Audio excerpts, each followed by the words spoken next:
ayat yang ketiga. Kata Simon Petrus kepada mereka, "Aku pergi menangkap ikan." Kata mereka kepadanya, "Kami pergi juga dengan engkau." Mereka berangkat, lalu naik ke perahu. Tapi malam itu mereka tidak menangkap apa-apa. Petrus ini memang dia betul-betul a born leader. Seolah-olah seorang yang dilahirkan untuk memimpin. Salah pun diikuti. Sebenarnya ada sedikit konteks sih. Ayat 3 berkata, Simon Petrus ngomong sama mereka, "Aku pergi menangkap ikan." Juga nggak bisa salahkan mereka. Yesus kan mati di mata mereka. Sekalipun bangkit kan mereka belum percaya. Sebelum Yesus mati, ketika mereka mengikut Yesus dalam pemuritannya 3,5 tahun itu, mereka tidak pernah bawa ekstra duit, ekstra sandal. Mereka bahkan tidak bawa tongkat, tidak bawa ekstra jubah. Kemanapun mereka pergi sebagai disciples of Christ atau murid Yesus, mereka selalu dapat pemeliharaan Allah. Selalu ada orang-orang yang tergerak. Mereka hidup dari iman. 3,5 tahun itu setelah mereka melepaskan jala dan perahu, Yesus berkata, "Follow me," atau ikut aku. Hidup mereka tidak kekurangan. Bahkan mereka lihat dengan mata kepala sendiri, Yesus mau makan aja loh. Beritahu nanti di mana tempatnya. Nanti akan lihat orang masuk ke sana, membawa tempayan air, naik ke situ tinggal ngomong doang. Ngomong saja. Guru membutuhkan tempat ini, tempat itu sudah disediakan untuk makan malam. Mereka lihat kuasa Yehovah Jireh. Mereka lihat pemeliharaan Allah. Provision, the year of provision, tahun penyediaan. Di 3,5 tahun mereka ikut Yesus itu. Tiba-tiba Yesus mati. Buyar semua mimpi. Mereka rasa karena Yesus mati, bubarlah perjanjian ini. Matilah pengharapan, berhentilah penyediaan, no more provision. Makanya dia berkata, ya sudahlah, kita harus menangkap ikan, kembali ke profesi lama. Kalau nggak gitu kita nggak makan. Tuhan sudah tiada. Listen ya. Mereka lupa karakter Tuhan Yesus. Mereka lupa bahwa Yesus itu Tuhan. Dahulu, sekarang, selamanya dia nggak berubah. Dia bukan hanya guru sementara yang kita wisuda lalu bye-bye, nggak ketemu lagi. Whatever God says in your life, it stays forever. Sekalipun keadaan seolah-olah menunjukkan everything is dead. Seperti Jumat Agung suasana di hidupmu sekarang, rasanya kelam, rasanya jam 3 petang itu ketika Yesus menghembuskan nafas terakhir itu ada gempa bumi, ada gelap gulita. Kayak gitu kondisi kehidupanmu. Jangan lupa, apa yang Tuhan janji di hidupmu tetap berlaku. Jangan sampai Anda percaya, kita percaya pada keadaan. Percayalah kepada janji Tuhan. Andai kata mereka percaya aja, mereka nggak perlu kembali menangkap ikan. Sekalipun Yesus nampaknya mati di mata mereka. Harusnya mereka percaya semua yang Yesus ajarkan. Harusnya by now sekarang mereka tahu bahwa Bapa itu ada. Yesus berkata, Bapa di dalam aku di dalam Bapa. Andai kata sungguhanlah secara fakta mereka percaya bahwa Yesus itu telah meninggal dunia, tidak kembali lagi. Paling tidak pengajaran Yesus 3,5 tahun tidak boleh sia-sia tong. Mereka harus bisa percaya kepada Bapa. Kan Bapa gak mati. Kalau keadaan menghimpitmu untuk ragu, naik banding, ke karakter Tuhan tidak berubah. Jangan melakukan apa yang terpaksa. Tetap setialah kepada janjinya. Yesus kan ngomong gini sebelum mati. Salah satu pengajarannya tentang doa. Loh, mintalah, sampai sekarang kok kamu belum minta apa-apa supaya sukacitamu penuh. Aku tidak berkata bahwa kamu minta dalam namaku saja, mintalah kepada Bapa. Mintalah langsung kepadanya. Yesus ngajar gitu kan. Pertama dia ajarkan agar mereka berdoa dalam namanya. Lalu dia berkata, tapi karena sekarang kamu telah mengenal Bapa, aku telah memperkenalkan dia kepadamu. Bapa dan aku satu. Mintalah kepada Bapa. Aku tidak berkata aku memintakannya untukmu. Kamu sendiri harus minta. Andai sungguhan Yesus mati, tidak kembali. Harusnya mereka tetap trust in God the Father that Jesus has taught them so well. Harusnya mereka tetap percaya kepada Allah Bapa di sorga yang Yesus sudah begitu banyak impartasi dan ajarkan. Jangan sampai jadi orang itu cetek iman, dangkal pandangan. Ketika keadaan menghimpitmu, kau lupa segala sesuatu. Remember there is God upstairs. Apa yang selama ini diajarkan di gereja, di AOG dalam pemuritan Army of God di sini. Apa yang kakak-kakak iman, apa yang bapak-bapak imanmu telah impartasikan, jangan lupakan begitu aja menguap. Naik banding kepada karakter Tuhan. Jangan kompromi panggilan hanya karena desakan keadaan. Harusnya mereka harus percaya kan, kalau perjanjian Bapa itu tetap berlaku atas hidup mereka. Bapa memelihara. Ku tahu Bapa peliharaku, Dia baik, Dia baik. Ku tahu Bapa pelihara. Tapi Petrus berkata, aku pergi menangkap ikan, saya bisa ngerti sih, kepepet nih ceritanya. Lihat ya, gara-gara Tuhan tidak suruh kan, mereka semalam-malaman gak dapat ikan. Orang-orang muda harus belajar satu hal, jadikan ini prinsip hidupmu mulai hari ini. Kalau Tuhan gak suruh, jangan melakukan. Saya tidak ajar kita untuk ngeroh apa-apa harus tunggu Tuhan, tunggu suara dari sorga, tunggu tanda. Kalau gitu, SIM-mu percuma, surat izin mengemudi itu. Kalau kita berada di depan stopan lampu merah, lampunya udah hijau, kita nggak maju, dibel oleh sekeliling, apalagi yang di belakang, mobil marah-marah. Lalu setelah itu polisi datang, kenapa Anda blok jalan? Dia bilang, saya menunggu tanda dari Menteri Perhubungan. Hijau ya jalan. Buatlah keputusan, buatlah perencanaan, serahkan pada Tuhan. Faktor X dari atas memang. Manusia harus memikirkan jalannya. Tuhan yang menentukan langkahnya. Tugasmu mikirkan, rencanakan. Tuhan yang tentukan. Tuhan tidak pernah ingin menentukan hidup seseorang yang kosongan. Tuhan mau membuat mujizat, sekalipun Tuhan bisa mengadakan dari yang tidak ada menjadi ada. Tapi Tuhan mau kerjasama. Roma 8 berkata, Tuhan bekerja sama dalam segala perkara, baik maupun yang buruk, untuk mendatangkan kebaikan bagi orang-orang yang mengasihi Dia. Dan untuk bekerja sama, Tuhan tidak mau berkati kosongan. Tuhan mau berkati 5 roti 2 ikan. Anda yang siapkan lunch, Tuhan yang multiplikasikan ribuan. Jangan malas, jangan beralasan.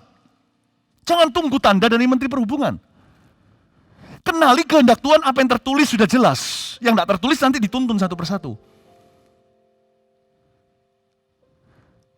Tapi jangan melakukan kalau Tuhan tidak suruh.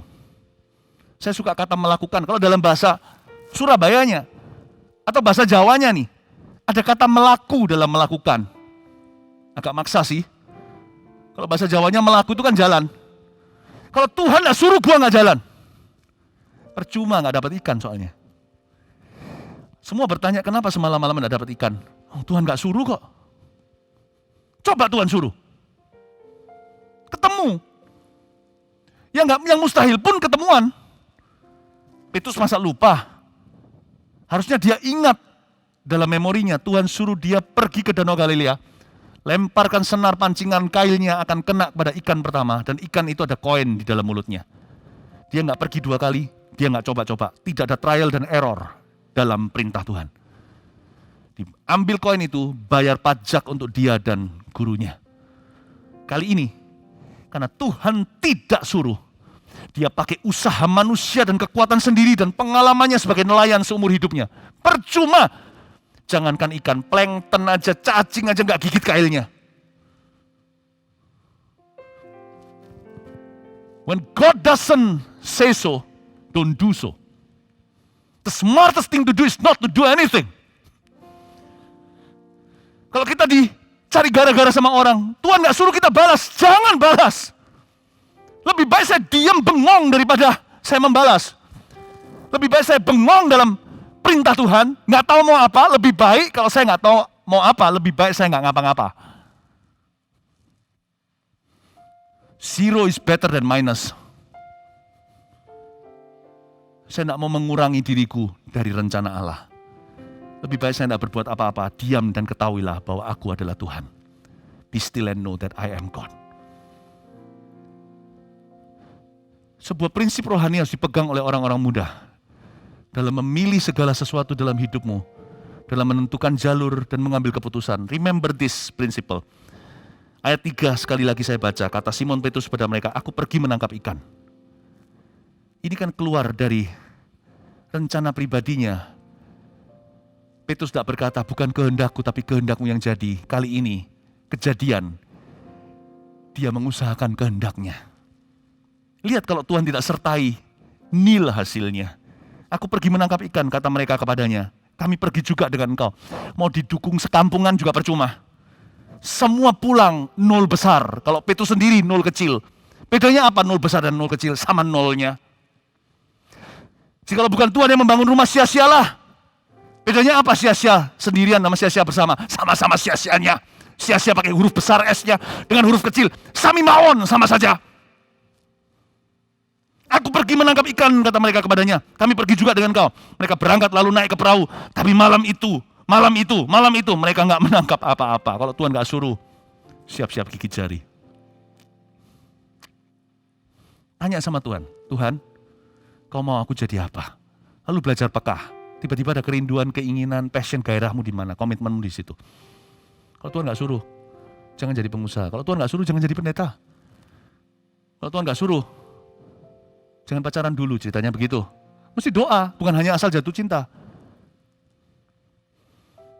Tapi kalau Tuhan suruh, oh my goodness, sekalipun jadi. Apapun itu, bukan hanya pacaran sekali lalu menikah. Usaha juga sama, gak perlu trial error. Hidup ini pendek, masa muda rasa selamanya, tapi jangan lupa loh, hidupmu hanya sekali. Jangan dibikin coba-coba. Saya punya prinsip dari muda, karena saya dari umur 18 tahun kenal Yesus. Waktu kecil belum kenal Tuhan nih. Kalau ada yang dari kecil bahkan, dari kecil pegang prinsip ini jangan lepaskan. Kalau Tuhan tidak suruh, aku tidak akan melakukan. Amin. Always tell yourself, not my will, but let His will be done. Belajar surrender from youth. Dari masa muda, belajar berserah. Berserah itu bukan begini loh. Terserah. Berserah itu bukan terserah. Berserah itu berencana. Tapi berkata, let your will be done. If it is not your will, I'm not going there. If it is not your will, I'm not going to do that.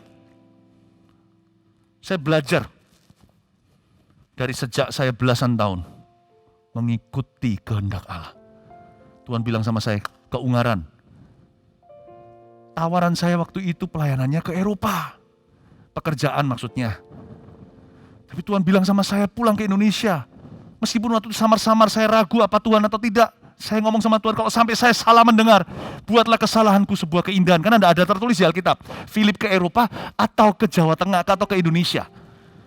Nggak ada. Jadi saya harus ambil resiko. Tuhan, aku sudah berusaha mendengarkan dan mengenali dan cari tahu kehendak Tuhan. Kalau sampai aku salah, jadikan kesalahanku sesuatu yang indah. Karena kesalahanku tidak sengaja. Tuhan ngerti saya berusaha untuk berencana. Saya ngambil keputusan, to Indonesia, I will go. Saya pulang ke Indo. You must decide for yourself, dan every decision before you make it, setiap keputusan sebelum dibuat, berlututlah dulu di kamarmu pribadi dan berkata, Lord, reveal your will. Nyatakan kehendakmu. Tapi kalau mau pilih kaos kaki hari ini mau warna ungu atau warna biru, nggak usah berlutut dulu, tanya kehendak Tuhan, pilih sendiri. Bukan berarti ada keputusan besar, keputusan kecil, keputusan penting atau tidak. Bukan. Jangan manja, tapi juga jangan gegabah. Setiap keputusan apalagi keputusan yang bisa mengubah jalur hidupmu, berdampak ke orang lain, nggak ada salahnya. Dan tidak melukai siapa-siapa, Anda tanya sekali lagi sama Tuhan. Amin. Kalau dapat tanda ya sudah. Ya puji Tuhan. Kalau enggak, belajar membuat keputusan yang responsibly atau bertanggung jawab. Itu caranya. Tapi malam itu dia enggak dapat apa-apa karena Tuhan enggak suruh. Tapi plot twistnya di sini. Tuhan itu ngalah. Katakan Tuhan itu apa? Tuhan itu selalu ngalah sama kita. Ngomong sama kanan kirinya, Tuhan itu selalu ngalah loh sama kamu. Tuhan itu ngalah. Nah, Tuhan kasih dia pelajaran berharga bukan dengan pukul-pukuli atau marah-marahi. Tuhan kasih pelajaran berharga lewat sebuah mujizatnya. God is so good ya. Tuhan tidak nunggu kita tuh naik level dulu. Tuhan jemput kita di level rendah. Tuhan itu bicara bahasa bayi. Seperti bahasamu dan bahasaku. Ya, Tuhan itu rela turun level. Bahkan turun ke bumi loh. Turun ke bawah bumi ceritanya itu di Palungan. Apalagi sekarang, Tuhan tetap mau turun level untuk kita. Jadi Tuhan kasih murid-muridnya sebuah pelajaran berharga. Dan dari sini kita bisa tangkap prinsip rohani yang kita bisa terapkan dalam kehidupan kita. Ayat 4, ketika hari mulai siang, Yesus berdiri di pantai. Akan tetapi murid-murid tidak tahu bahwa itu adalah Yesus. Kata Yesus kepada mereka, "Hai anak-anak, adakah kamu mempunyai lauk pauk?" Jawab mereka, "Tidak ada." Ya. Maka kata Yesus kepada mereka, "Tebarkanlah jalamu di sebelah kanan perahu, maka kamu akan peroleh." Lalu mereka menebarkannya, dan mereka tidak dapat menariknya lagi karena banyaknya ikan. Tuhan kasih pelajaran. Sekalipun mereka pergi melakukan sesuatu yang Tuhan tidak suruh, tapi kan nggak dosa untuk menangkap ikan. Kalau mereka berzina, Tuhan tidak akan kasih pelajaran yang sama. Tapi karena mereka jinlau, rajin, diligent, sekalipun di konteks yang tidak tepat, Tuhan mau menghargai usaha mereka.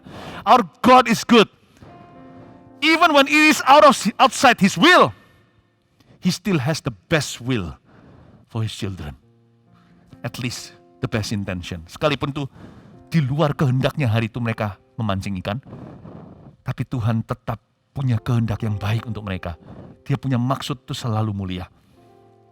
Tuhan bilang, "Anak-anak, ada lauk pauk enggak?" Harusnya udah mulai curiga. Itu Tuhan Yesus yang sebut mereka anak-anak. Mana mungkin stranger manggil begitu. Lalu dia berkata, "Tebarkan jalamu di sebelah kanan." Dan Tuhan ngomong itu ketika hari mulai siang, di ayat 4 dikatakan. Waktu Yesus berdiri di pantai, dia tanya itu. Tapi murid-murid masih belum tahu. Jadi mereka itu rajin ya, semalaman. Nggak sampai subuh, ayam berkokok ceritanya, lalu mereka quit. Ternyata Petrus dan kawan-kawan ini memang jitu personality-nya. Ada kelebihannya kalau orang itu punya kepribadian bagus. Sekalipun ini bukan karakter Kristus. Kepribadian bagus itu ada baiknya. Tuhan juga bisa pakai kepribadian kita yang baik. Mereka punya kepribadian personality-nya namanya rajin. Mereka bukan orang yang malas. Mereka semalam-malaman, subuh tetap jalan, siang masih di lautan. Sampai Tuhan teriakin mereka itu belum berhenti. Kalau Tuhan gak muncul hari itu, di jam tersebut, mungkin mereka terus sampai sore hari nanti. Bisa 24 jam mereka itu cari ikan, gak ketemu. Mereka tidak give up atau menyerah. Pelajari dulu sebelum kita belajar tentang karakter. Cari yang lebih rendah dulu. Belajar untuk mengagumi kepribadian yang bagus. Terapkan itu. Karakter Kristus hanya Roh Kudus yang bisa tempa. Hanya Roh Kudus yang bisa menghasilkan buah. Kepribadian itu pilihan. Saya hari ini mau nyontek atau mau jujur di sekolah. Itu pilihanku, itu belum bicara soal karakter. Meskipun itu kejujuran. Karakter itu nanti. Kalau kita belajar nggak mau nyontek, kalau kita memilih untuk jujur nggak mau nyontek nih ceritanya. Karakter itu nanti ketika kita masuk dalam ujian yang lebih gede, lebih besar, karakter ditempa. Buah Roh Kudus pun bermunculan. Whatever is in your right, apa yang berada di dalam wewenangmu, di dalam kuasa dan jangkauanmu, pilih dulu yang bagus. Jangan yang buruk. Belajar dari murid-murid ini. Mereka sekalipun memancing ikan di luar kehendak Tuhan, mereka sungguh-sungguh dalam pekerjaannya. Makanya itu di dunia ini, ada orang-orang dunia yang tidak kenal Tuhan, diberkati oleh Tuhan karena kerajinan. Kenapa ada anak-anak Tuhan? Sekalipun dalam kerajaan kasih karunia, bisa punya janji Tuhan, bahkan bisa mengklaimnya, tidak diberkati, karena malas. Tuhan itu nggak pandang bulu. Orang luar sana nggak kenal Tuhan, menyembah berhala, rajin kerja, diberkati sama Tuhan. Tapi berkatnya hanya moneter saja atau keuangan. Buat apa memperoleh seluruh dunia kalau kehilangan nyawa? Kalau mereka mati ya tetap masuk neraka. Tapi celakanya di dalam kerajaan kasih karunia di gereja semua orang nyanyi tentang janji Tuhan, tapi semuanya malas-malasan. Les juga nggak benar. Belajar bahasa ya salah-salan. Jangan kan belajar bahasa atau belajar ulangan. Belajar firman aja lo nggak sungguh-sungguh. Kalah sama ahli Farisi. Orang-orang Taurat itu bisa hafal firman. Padahal mereka itu nggak diselamatkan. Mereka itu mengkritik firman. Bahkan mereka itu menentang Yesus tapi mereka lebih hafal. Ternyata Tuhan tidak anti rajin. Tuhan tahu barang bagus. Tuhan juga tahu barang jelek. Dan hari itu Tuhan bilang sama dia, Tuhan upgrade nih, jadikan karakter, tebarkan di sebelah kanan. Emangnya kanan sama kiri ada bedanya apa sih? Emangnya kanan itu keramat? Saya beritahu ya, murid Yesus ada 7. Kemungkinan besar, 7-7-nya semuanya nggak ada yang kidal. Disuruh lempar di sebelah kanan, ini aja pakai logika. Kalau kita tarik tambang, kalau kita punya kanan yang di depan, berarti kita punya pangkal kekuatan untuk menarik oponen atau lawan adalah tangan kiri kita. Orang kidal biasanya kalau tarik tambang begini. Tapi orang yang berkekuatan tangan kanan biasanya begitu.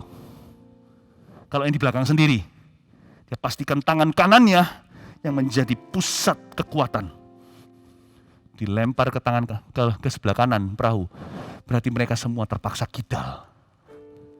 Tuhan bilang jangan menggantungkan diri pada kekuatan dan kerajinanmu. Berkatmu 153 ikan akan datang dari anugerahku. Semuanya akhirnya kidal rame-rame. 153 ikan besar-besar nyangkut di jala mereka. Itu bisa terangkat aja perahu ndak tenggelam, jalan nggak koyak. Itu semua adalah kasih karunia, bukan karena kerajinan mereka. Apalagi kekuatan mereka. 153 ikan itu kalau wicked tuna, seperti di film-film, bukan di film, di program TV yang ada itu, ya perlombaan memancing antara perahu, kan itu jadi reality TV. Itu gede-gede, itu isinya berapa kilo, kuintal bahkan. Itu ikannya puluhan kilo satu, kalian sendiri, tolong dikali 153. Dan mereka tangkap itu dengan kidal tangannya. Tuhan beritahu sama mereka, personalitimu bagus, but I'm gonna teach you divine character. This is divine character, faith. I can move the mountains. Iman. Inilah karakter ilahi. Kau akan memindahkan gunung dan menjalaikan. Tapi satu hal lagi, Tuhan memuji kerajinan mereka. Hari mulai siang. Hari mulai siang dan Yesus muncul di tepi pantai, suruh mereka tebar sebelah kanan. Saya punya renungan begini. Ini terakhir aja lalu kita selesai ibadah.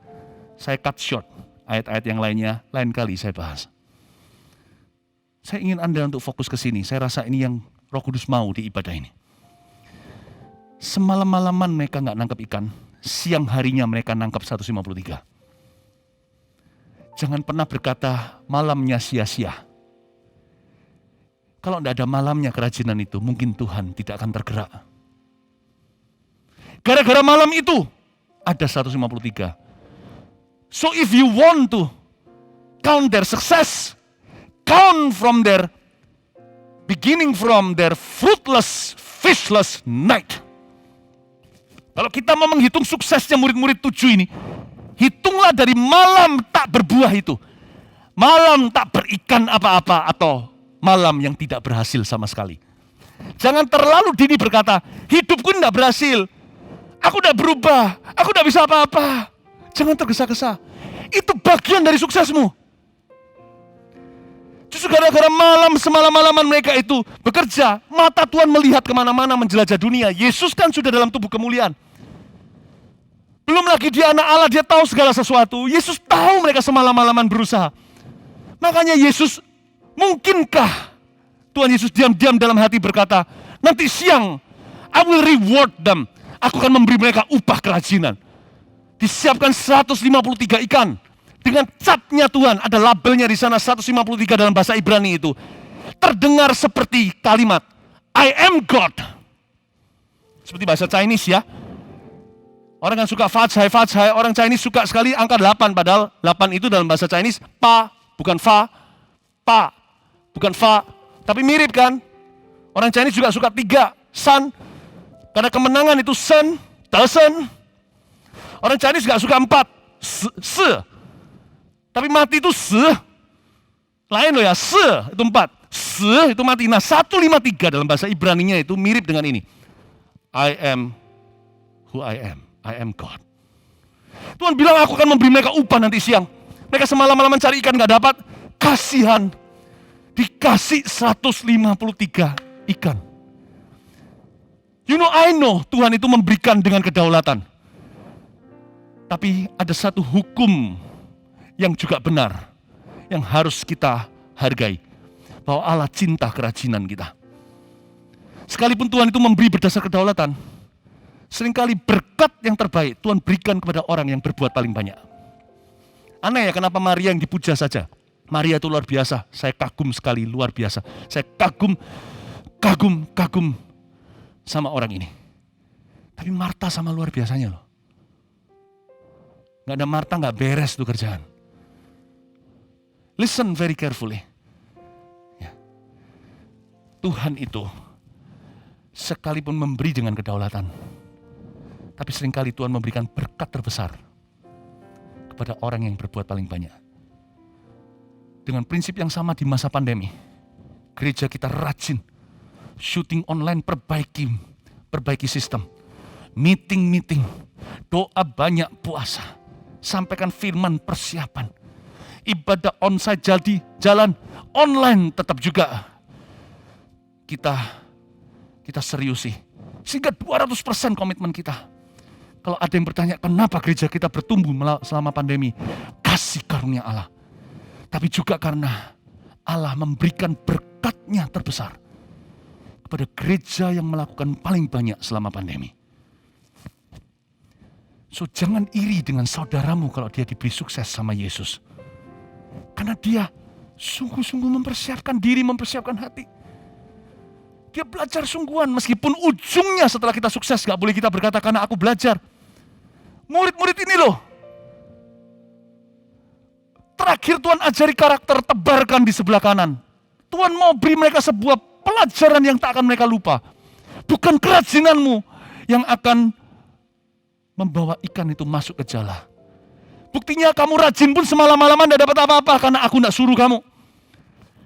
Itu karena perintahku kepada makhluk-makhluk yang berenang-renang di bawah lautan dan danau Galilea.